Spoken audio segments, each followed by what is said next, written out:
अपने दौर की सुपरस्टार एक्ट्रेस और हर फिल्म की जरूरत ज़ेबा बेगम की ये कहानी इंतहाई हैरानकुन और एक्सक्लूसिव है। ज़ेबा बेगम ने मोहम्मद अली से शादी से पहले मोहम्मद अली से इंतकाम लेने के लिए मोहब्बत और जिद से एक शादी की थी अदाकार सदीर के साथ। किसी को यकीन नहीं था कि कहाँ एक अक्कड़ मिजाज लाला सदीर और कहाँ ज़ेबा, दोनों की केमिस्ट्री बिल्कुल नहीं मिलती थी। मगर ज़ेबा ने तकरीबन 2 साल तक लाला सदीर के साथ निभा किया। 1964 में सदीर से शादी की जो 1966 तक चली और फिर तलाक हो गई। ज़ेबा और सदीर की शादी की इस तरह तलाक के पीछे एक ऐसी कहानी कारफरमा है जो आज मैं आपको सुनाने लगा हूं और ये राज बहुत कम लोग ही जानते हैं। ज़ेबा बेगम पर सदीर के साथ शादी के बाद क्या क़यामत टूटी थी और वो मौत की हिचकियां लेने पर मजबूर क्यों हो गई? उनका हंसता मुस्कुराता चेहरा क्यों मुरझा गया था? वो कहकहे लगाना क्यों भूल गई? हालांकि ज़ेबा बेगम तो जिस महफल में होती वहां रौनकें जम जाया करती थी। सदीर से शादी के चंद माह तक उनका जोबन तबीयत की आज़ादी बरकरार रही थी, लेकिन फिर उन्हें ऐसी चुप लग गई कि उन्हें अस्पताल दाखिल कराना पड़ गया। कोई गम था जो उन्हें खाए जा रहा था और वो हड्डियों का ढांचा बन गई। इस पर कहा गया कि ज़ेबा का आखिरी वक्त आ गया है। उस वक्त उनकी उम्र 20-21 साल थी, मगर वो जवानी के जोबन में बूढ़ी दिखाई देने लगी थी और ऐसा शादी के चंद माह बाद ही हो गया था। ज़ेबा और उनकी वालदा लाली और भाई ने ज़ेबा की आखिरी ख्वाहिश समझकर मेरे मेंटोर अली सुफियान अफाकी और उस वक्त के शोबिज़ के नामवर सहाफ़ी इलियास रशीदी को अस्पताल में बुलाया था और कहा था कि मरने से पहले वो उनसे मिलना चाहती हैं। इलियास रशीदी और अली सुफियान अफाकी साहब ने ज़ेबा को फिल्मों में लाने और उन्हें प्रमोट करने में अपना मुखलिसाना किरदार अदा किया था और अब ज़ेबा को उनकी याद सताने लगी थी।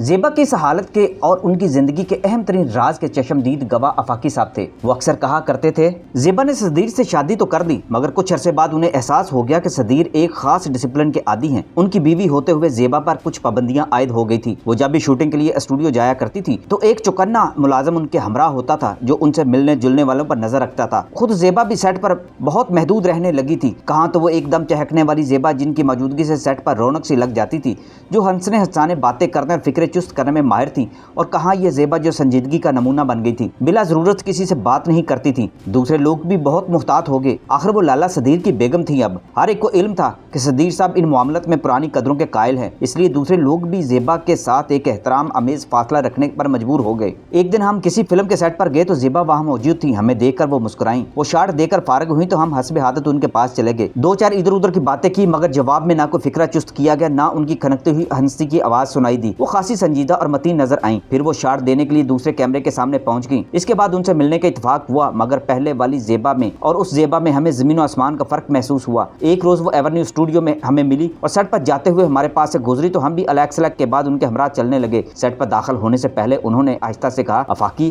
किसी वक्त मुझसे मिल लेना। कुछ देर के बाद हम उनके सेट पर पहुंचे तो वो कदरे फारिग थी और एक तरफ सोफे पर तशरीफ फरमा थी। हमारे लिए उन्होंने अपने मुलाजिम से काफ़ी लाने को कहा। मुलाजिम के जाने के बाद हम उनसे बातें करने लगे, मगर हमें यूँ महसूस हुआ जैसे वो कुछ खोई सी हैं, जैसे वो कुछ कहना चाहती हैं मगर रुक जाती हैं। उस जमाने में हर शख्स उनसे नहायत संजीदगी से बात करता था, बिला जरूरत उनके पास नहीं फटकता था। हमारी शोहरत ये थी कि सभी से मुलाकात और बेतकल्फी थी और हम एक माकूल और बेज़रर शोहरत रखते थे, इसलिए ना तो हमें उनसे मिलने जुलने में कोई झिझक महसूस हुई और ना ही उन्होंने हमसे ज्यादा तकल्लुफ बरता। इस दौरान सदीर साहब भी सेट पर चले आए, उनसे भी गपशप हुई और हमने कुछ लतीफे भी अर्ज कर दिए। ज़ेबा बहुत अरसे बाद किसी सेट पर खिलखिला कर हंसती हुई नजर आई। सदीर साहब ने भी इंजॉय किया। हम सेट पर से चले आए, मगर हमें महसूस हुआ कि ज़ेबा सदीर से शादी का अहम तरीन कदम उठाने के बाद अब खुश नहीं है। वो एक आज़ाद पंछी के मानंद जिंदगी गुजारने की आदी थी, मगर अब उन्हें मुआशरती बंदरों के पंजरे में बंद कर दिया गया था। ये तर्ज जिंदगी उनके लिए यकसर मुख्तलिफ और अनोखा था। वो कोशिश के बावजूद इससे मानूस और नए तौर तरीकों की आदी नहीं हो सकी थी। ऐसा भी नहीं था कि सदीर साहब उनका ख्याल नहीं रखते थे या उनसे मोहब्बत नहीं करते थे। अपनी आदत और मामूल के बारक से वो अक्सर उनका लंच लेकर स्टूडियो भी चले आते थे। जब तक ज़ेबा बेगम गुलबर्ग में अपनी कोठी में मुकीम रही, हम जब भी वहाँ गए सदीर साहब को उनकी खातिर मदारत में ही मसरूफ पाया, मगर ये सब कुछ ज़ेबा को खुश और इत्मीनान न दे सका था। हमें किसी फिल्म के सिलसिले में बैरून मुल्क जाना पड़ा। वापस कराची पहुंचे और हस्बे मामूल इलियास रशीदी साहब से मुलाकात के लिए उनके दफ्तर पहुंचे तो वहाँ काफी अरसे बाद ज़ेबा के भाई से मुलाकात हो गई। इससे पहले इलियास भाई और ज़ेबा के माबैन ताल्लुकात में कशीदगी पैदा हो चुकी थी। ये सदीर साहब के साथ ज़ेबा की शादी से पहले का किस्सा है, मगर उस वक्त ज़ेबा और सदीर एक दूसरे के काफी नजदीक हो चुके थे। हफ्तरोज़ा निगार में ज़ेबा के बारे में एक खबर की इशाअत पर ज़ेबा का मिजाज बरहम हो गया था और बात बढ़ गई थी। उसमें सदीर साहब भी मुलव्वस हो गए थे और इलियास रशीदी साहब को ये एहसास हुआ कि वो सदीर साहब की शह पर उसके साथ झगड़ा बढ़ा रही हैं। बहरहाल ये एक अफसोसनाक वाक़या था जिसकी सदाए बाज़गश्त तमाम फिल्मी सनत में सुनी गई थी। उस वाक़े के बाद ज़ेबा और इलियास भाई के माबैन बोलचाल बंद हो गई और ताल्लुकात बिल्कुल खत्म हो गए। अब जो हमने ज़ेबा के भाई को इलियास साहब के दफ्तर में देखा तो कुछ हैरत भी हुई। वो बेहद गमगीन और परेशान नजर आ रहे थे और इलियास साहब को बता रहे थे कि ज़ेबा की हालत बहुत नाजुक है, वो एक प्राइवेट क्लिनिक में ज़ेरे इलाज है और आपसे और अफाकी साहब से मिलना चाहती है। इलियास साहब ने गोलमोल जवाब दिया और कहा, आप अफाकी साहब से भी बात कर लें। बाद में हमने और दूसरे दोस्तों ने उन्हें समझाया कि अगर ज़ेबा की तबीयत वाकई खराब है और वो गुज़श्ता वाक़यात पर इज़हार नदामत करने की ख्वाहिशमंद है तो उन्हें ज़रूर मुलाकात कर लेनी चाहिए। ज़ेबा की शदीद बीमारी की खबर ने इलियास साहब को काफ़ी परेशान कर दिया था और हम खुद तो बहुत ज़्यादा परेशान थे। कुछ देर बाद ज़ेबा की वालदा लाली जी का भी टेलीफोन आ गया। वो अस्पताल से बात कर रही थी। उन्होंने भराई हुई आवाज़ में इलियास साहब को ज़ेबा की हालत के बारे में बताया और फिर इसरार किया कि वो गुस्सा थूक दें और फौरी तौर पर अस्पताल आ जाएं। इस टेलीफोन ने इलियास साहब का रहा सहा गुस्सा भी खत्म कर दिया। मैंने उन्हें उठाया और फिर हम दोनों उसी वक्त अस्पताल जा पहुंचे। एम ए जिनाह रोड पर एक महंगा प्राइवेट क्लिनिक था। दूसरी मंजिल पर पहुंचे तो गैलरी में लाली जी मिल गई। वो इंतहाई परेशान और गमज़दा नजर आ रही थी। हम दोनों को देखकर तो उनके आंसू छलक पड़े। जब उन्होंने ज़ेबा की शदीद अलालत और कमजोरी के बारे में कदर तफसील से बताया तो हम भी सचमुच परेशान हो गए। ज़ेबा के कमरे में गए तो देखा कि बेड पर एक हड्डियों का ढांचा पड़ा हुआ है। वो बेहद कमज़ोर और लागर हो गई थी। आंखें बिचकी हुई थी, चेहरा बेरौनक था। हम तो उनकी हालत देखकर वाकई घबरा गए। इलियास साहब भी अपना गम और गुस्सा भूल गए। उन्हें इस हाल में देखने का इंतहाई सदमा हुआ। हमने उन्हें हौसला बढ़ाने के लिए गपशप शुरू कर दी। एक दो लतीफ़े भी सुना दिए।